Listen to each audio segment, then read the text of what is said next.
here at Woburn Golf Club today, interviewing sporting legend and TV presenter Chris Akabusi. I'm interviewing him as part of my Duke of Edinburgh Award, asking questions from people around the world. So let's go speak to Chris. Okay. Let's start it? I think so. Well, we better make sure of what Mum can. Hi Chris, thank you for letting me interview today. So you're one of the greatest sporting athletes, ever. Bless you, Louise. So could you tell me about how you got into athletics and why did you choose it? So a bit of the backstory is that I was brought up in a children's home and I joined the army when I was 16 and a half. And there was an army sergeant who was the army athletic officer who got me into athletics as a way of sort of giving me something to do. And most weekends the other kids that were on camp would go off to their parents and I didn't have where to go. So he got me into it. And I just found that I loved the sport. He gave me something to do and I didn't know until I did it that I was quite good at it. Yeah. And so we all like to be good at something, don't we? Yeah, definitely. So what did you have to train to go into the Olympics? It took 5 years to get to Olympic standard. And basically you're training twice a day, 2 hours in the morning, hour and a half in the afternoon. You might be doing endurance exercises or strength building exercises in the morning and then speed work in the afternoon or technique work. So there's a variety of different sort of sessions. Yeah. But the most important thing is dedication and commitment. Each day, 6 days a week, you're committed twice a day to your goal of being the best in your locality with a hope to become one of the best in the world. Oh, nice. Best piece of advice you've been given? Enjoy the journey. Your sporting career is over very quickly. So, enjoy the journey, enjoy the here and now, the people that you meet, the things that you do, the highs and the lows. It's all part of the journey. Enjoy it. And what kept you motivated? Two things. On the one side, I was motivated to want to prove some people wrong. People who didn't think that I had the talent, who didn't think that I was good enough. But the major motivation is really wanting to be a good example of, if I say international, being a good Britain, representing the United Kingdom. It really is special when you represent your country. And it's just great to come back from a competition and everyone go, "Oh, Chris, we saw you. Oh, it's brilliant." So that's the major motivation. It's just lovely to feel that people like what you've done. And do you have to have a special diet?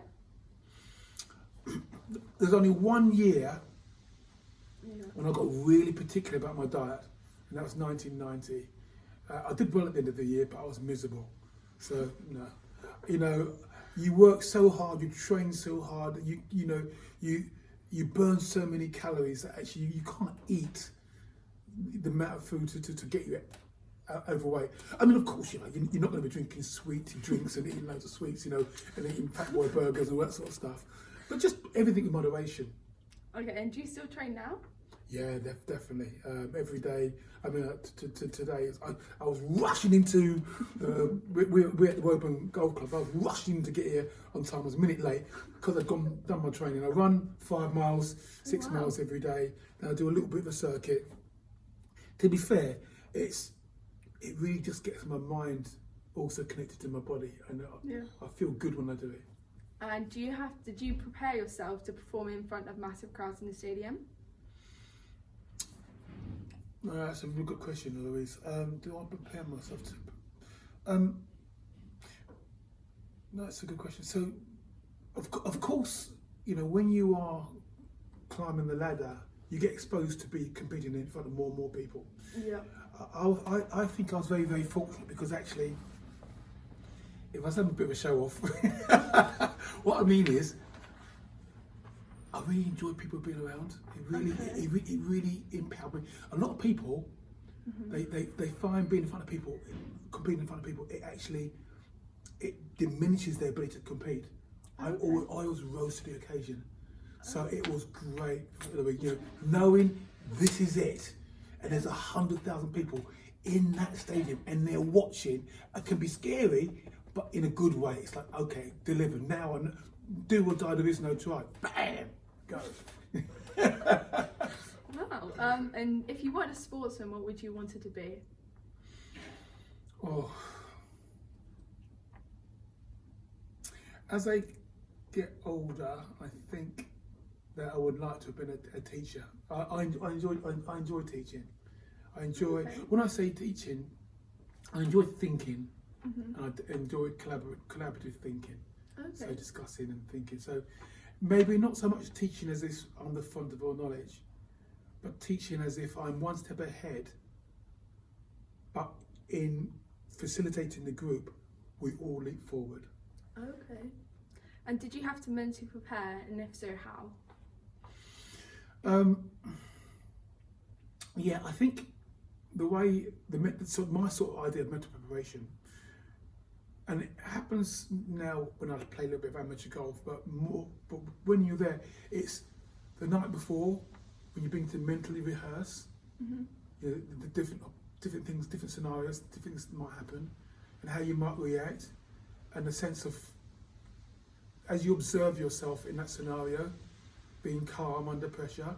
You know, the emotions are firing. Whenever you're competing, everything's firing, and that's good. You need that energy and power every firing, but that ability to be calm while it's all firing, so that you can order things and allow yourself to happen. Okay. So yeah, that mental rehearsal, I think, is a very important part of preparation. And how did you deal with injuries? Yeah.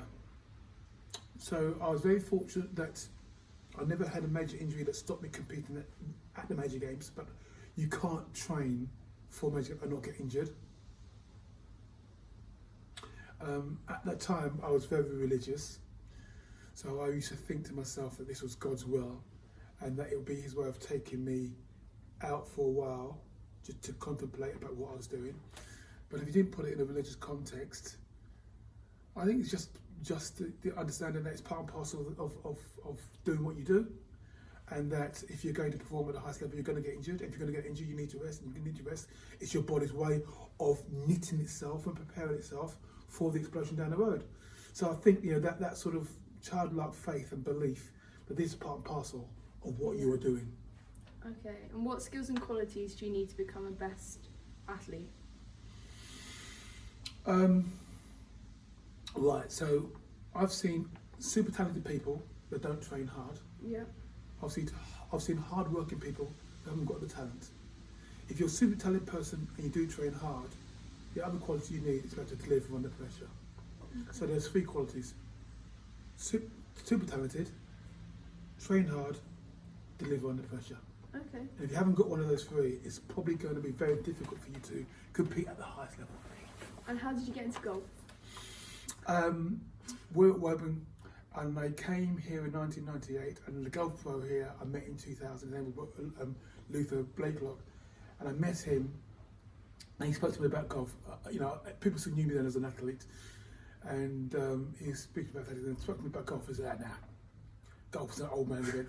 Well, Eloise, you're a very young lady, you've been competing for 2 years, so it's obviously not an old person's event, but in my view, it's an old person's event. Then I'll come down, and he gave me a 6-iron, and he teed up the ball. First time topped it, second time topped it, third time right out of the middle. Bing! And I've been trying to do that shot ever since. And how did you deal with step backs? Or in golf or what? In life? In what? Yeah, just in life in general. Yeah, how did I deal with setbacks? That's another good question. That's a good question, Louise. How did I deal with setbacks? Well, you know what? There is a saying, Louise, that it's not what happens to you that matters, it's what you make of what happens to you that counts. And so it's a story that you tell yourself. So I'm sure I've had a lot of setbacks in my life. I've just not noticed them. Mm-hmm. As I said about my injuries, I've just seen them as part and parcel of the story of my life. And the biggest setback I had, it was much older in life, and it's the first one I really recognised as a setback. And that's my MBA, and I'd worked very hard towards my MBA, and I failed the final dissertation. And I then just accepted that I wasn't meant to get that title as MBA, but that 3-year journey where I learnt so much, which I use every day, was the reality, what I was doing for. So I think it's the reframing, because it's what you tell yourself, Eloise. Yeah. It's, we all tell ourselves stories about who we are. So I don't see a setback as a setback. It's just a story along the journey of my life. Yeah. Okay. How has your career in athletics helped you play golf? Well, what my career in athletics has done for me is exposed me to I played golf with Justin Rose, Poulter, I'm trying to think, Ollie Fisher. Yeah, Ollie Fisher. And some great golfers, played celebrity golf. So that's what I've got to tell you. I've been playing golf for 3 months, and I got invited to the King of Denmark's course on the World Golf Celebrity Golf Tour. So don't worry, it's just a small little tournament. I turned up, 3,000 people on the first tee. And you know what it's like, the first tee. Yeah. TV cameras were there. And I was paired up with a guy called John Regis. We were from Britain. John Regis and I were British athletes. And we were paired to play against 2 footballers, a guy called Marco van Basten and Ruud Gullit, which were just absolutely phenomenal football players for Holland. And so Van Basten smashes this ball off the tee, over the hill and far away. Ruud Gullit, boom, hits a flyer. Boom. John says, don't worry. He gets there. Crash, flies over there. I stepped up there with my 7-iron. And I just nubbed it off the tee. In front of everybody. The whole crowd were laughing. I goes, how you doing, folks? The cameras are there. So, it's good. So that's what, golf has done that for me. I've been places I'm not supposed to go. I wasn't supposed to be there. But, I had a name at the time. So there I was. And it's great. If you don't take yourself too seriously, it's great fun, Eloise. Yeah. Do you have a favourite golf course? Yeah, I tell you what, I've travelled all over the world. I mean, for an exotic golf course, I like the Royal Westmoreland out in Barbados. Beautiful. Some of the holes, like the greens carved out of the rocks and stuff, it's just absolutely beautiful. I love it. But you know what? I've travelled all over the world, and I love Woburn. I've got 3 beautiful courses here. They're all very, very different. All got the different challenges. And so I've seen, I've been to Carnoustie, I've been to the Brabazon, I've been down to the lovely courses on the M25. I've been to some beautiful courses all over the world. But if I had only one place to play, it's right here, Woburn. It's a great place. Do you have a dream golf ball? Oh, dream golf ball. Well, I mean, I think I get the chance to play because what I do, I'm with all the old ex-athletes I play with. So I mentioned John Regis. I still play with him. John Regis, Backley, Derek Redmond, Roger Black. So to be fair, I don't need to dream because I play those guys. And I mean, what's required for me for a dream football is good banter, good fun. If I say don't take it seriously, I want to win the money. I want to win the money, but I only want to win the money for bragging rights. Good banter. So, and just to enjoy the ambience, just to enjoy the environment. So a good football is people can enjoy the environment, who really just enjoy being together, enjoy the stories that we tell and the ribbing that we do. Yeah. So otherwise, no, I don't need to play with anybody else special. It's just my friends, really. Yeah. Advice to your younger self? Yeah, enjoy. So I'll say to my younger self, don't worry, mate. You're gonna have fun in your life. It gets better as you get older. Keep your feet on the ground. Enjoy what you do. Work hard, be committed. You're gonna have a blast. You're gonna have a blast, son. Just like you're gonna have a blast. Don't worry, you're gonna have a blast. Have you had hole in one? I've had 2 holes in one. Awesome. 2, yeah. So that goes to say it's not about talent. No. The first hole in one I had was over at a course called the Three Locks, which is where I started playing golf. And there's only two of us there. It was like 7:30 in the morning, and it's like a small par three. I absolutely just ham-fisted it off the box. It smashed against the side of the rock, rolled around to the green like that, and just meandered down. And I looked at my friend. That was easy, because just me and him, a cup of coffee later on in the clubhouse. The other one, Eloise, charity golf day. Amazing. Yeah, expensive. And it's like, you know, one of those where it was like a par three. Yeah. I've got to call it par three. And it went over the bulrushes, over a pond. Yeah. And I smashed the shot. It looked good. So this time I actually hit a great shot. It looked good. And I thought, oh, that'd be lovely. And when we came up to the green, oh no. I thought I must hit it too long. Yeah. So I went to the back of the green, couldn't find it down there. Oh no, oh, lost ball. And then one of the other guys said, what were you playing, mate? I called it out. It's in there. Oh! Oh my god, that's awesome. And it was one of those near the pinholes. So everybody else, so we stuck the flag on top of the nearest pin, on top of the thing. And then when I got in there, I had to put 500 quid, we called it a monkey, put 500 quid behind the bar. They all dropped that. Then they want me to put another 500 quid. I said, no, forget you, mate. I use my running skills. Who was your idol growing up? Well, I like football. I used to watch West Ham. So there's a guy called Clive Best who played for West Ham. He's a black guy. I need a black guy who played for West Ham. I played for the in the Premier League, or the Football League at that time. Who was my idol, really?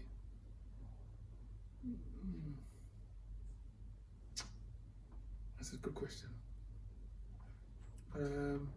Well, I mean, when in athletics, there was Daley Thompson and a guy and Ed Moses, and these were two guys who were just so good. Daley Thompson, 10 years, the decathlete champion, Olympic world champion, world record holder, Olympic record holder, and Edward Moses. I used to run the 400 hurdles, and Edward Moses was undefeated for 10 consecutive years, 122 races. So they were my sort of athletic idols, really. Apart from that, really. No, but I'm not that sort of person, really. Oh, okay. You know, one of the things I like to say is I don't look up to people, I look into them. So if you're an idol, I want to look into you, understand what makes you tick and how to work. Okay. And how was your experience going on through the keyhole? Oh, is that the one where Joey Exodus was on it? Yeah, I think Oh, so. right, okay. Yeah. Oh, it's really funny. I mean, what I realise I'm really out of date now, because I don't watch a lot of TV. So when I go on TV now, I'm surrounded by people who are big celebrities. I really don't know. I really haven't got a clue. So there's this guy over there. He comes on. He's being chopsy, and I don't know. I don't know how it came up, but I didn't know who he was. He says, "You don't know who I am." No, I don't know who you are. You're more stupid than me. Oh, it's all good fun. I mean, again, like you say, you don't take yourself seriously. All those sort of things are just good fun. I go on there, I have a laugh, I get involved, I get loads of wrong. I've got this big laugh that has been with me all of my life. And people like it on TV, so I'll get away with it, you know. But it's all good fun. It's all good fun. Yeah, that's it. Who's the most famous person you have in your contacts? Oh my gosh. In my contact list. So, well, I do have Daley Thompson in my contact list. I'd have Jack White. Do you know Jack White at all? Oh, Okay, yeah, I do, yeah, Jack White. He's a celebrity. He's a celebrity comedian. So he might be a contemporary famous person that I have in my contact list. Who do I have? Who else? I've got a couple of politicians that should go nameless that I've met along the way. Yeah. And what's your greatest achievement? My greatest achievement. Well, when I leave here, I'm going down to Petersfield. I'm going to see my latest 2 grandchildren. Oh. So I've got 4 grandchildren. So that's always a source of joy and delight. And I think really it's probably materially more benefit to the world than anything else I've done, because you are adding to the world people who can do great things. I mean, my athletic career, of course, clearly, I'll never forget that. In fact, this wasn't for you. This is the first medal I ever won, and I carry this around with me. It's my Olympic silver medal, 1984. Wow. My eldest daughter was born then. And so, yeah, this is obviously a big achievement for me because I carry this with me everywhere I go. You know, I could never have believed when I first started off training in 1979 that I'd be here in 1984. Yeah. You know, so we never know what's coming up ahead of us. So this is one of those massive turning points in life that's changed the whole way. Yeah, that's really good. Thank you. How was it from being a sportsman to going and working on TV?